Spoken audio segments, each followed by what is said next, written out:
Good morning, everyone. On behalf of the University of Toronto community, I extend a warm welcome to all participants from around the world.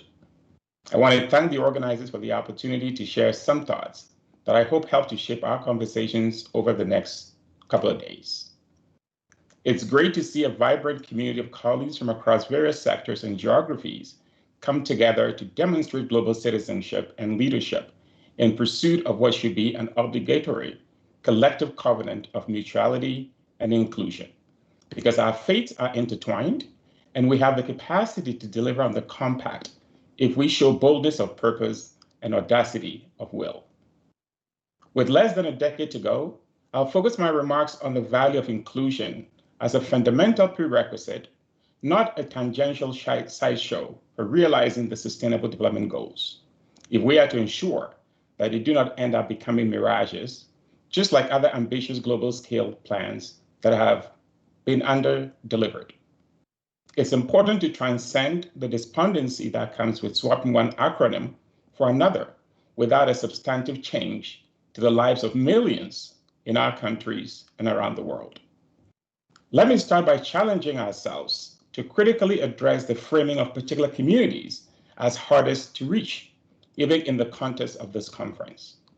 It is comforting to talk euphemistically about hardest to reach communities, but are they really hardest to reach, since they're visible in our various locales, sometimes next door to opulence?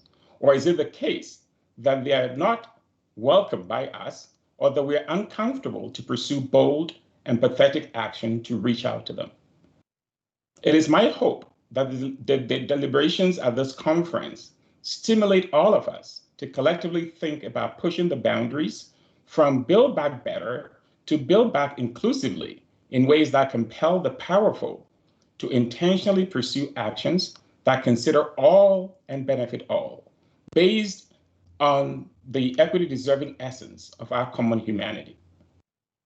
The powerful almost invariably do not see their place of privilege willingly. So how do we engender a reorientation that is other enabling and ignites and sustains empathy and commitment to purposes bigger than self-preservation and maintenance of the status quo? I encourage you to explore acts of constructive compulsion as part of the concerted calculus for change, through the work that we all do by way of our intersectional identities as scholars, including our fantastic student scholars, policymakers, community activists, civil society organizations, and institutions of higher learning. Let us engage assiduously with questions about how we elevate the risk calculus of exclusion, such that it is very costly to ignore action to facilitate the realization of genuine inclusion.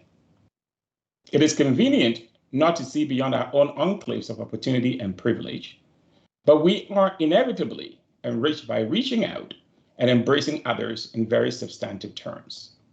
In fact, social justice begets peace and tranquility that enable all of us to thrive in unison without fear of the other or a need to exclude. Inclusive opportunities enlarge the proverbial pie, not shrink or reduce it, because it enables other collective benefits through innovative uses of latent capacities of the marginalized for the benefit of all. It is the right thing to do, and doing the right thing intentionally, thoughtfully, and deliberately ensures sustainable gains without the trepidation of losing them to parochial interests. I enjoin you to look at building the SDGs together, not just as a local or national call or endeavor, but as a truly global network of actors and voices who see the value of all for one and one for all as a fundamental imperative. I hope you'll anchor that work in the Reach Alliance Charter on Equity, Diversity, and Inclusion, when I hope it will foreground your own work. We all need to appreciate the reality and value of interconnectedness and recognize that any weakness in the link compromises collective benefit. The global pandemic has taught us that while there may be individual or group benefits from structures of deprivation, alienation, inequity, and seeming disconnect, ultimately, such a system is incapable of enduring in a sustainable manner. We need to rethink moribund concepts and assumptions about which bodies or what kinds of labor are deemed essential, as those formulations have been turned upside down in the challenging circumstances of the pandemic, where the marginalized have demonstrably become the backbone of our societies and yet continue to be structurally excluded, even to our collective peril. Our ability to rethink productively and transformatively will thrive through global partnerships.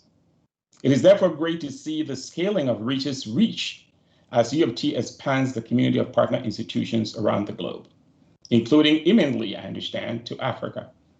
As we do this, let us expand and review definitions of what constitutes a peer institution and expand our horizons beyond the confining limits of current thinking and ranking tools and matrices. It will allow us to enrich our ability to find solutions to complex global challenges and goals by facilitating opportunities for the positive collision of experiences and ideas in creative synergy. After all, the best peers and peer reviewers for particular kinds of knowledges are those who live those challenges every day and are even able to inform novel solutions through collective action, even if they themselves cannot generate every solution by themselves. We have to learn from one another, and we need to remove the alienating hierarchies of narrowly purposed rankings and promote knowledge sharing for the amplification of collective purpose, mobilization of collective action, and the unleashing of mutually beneficial solutions.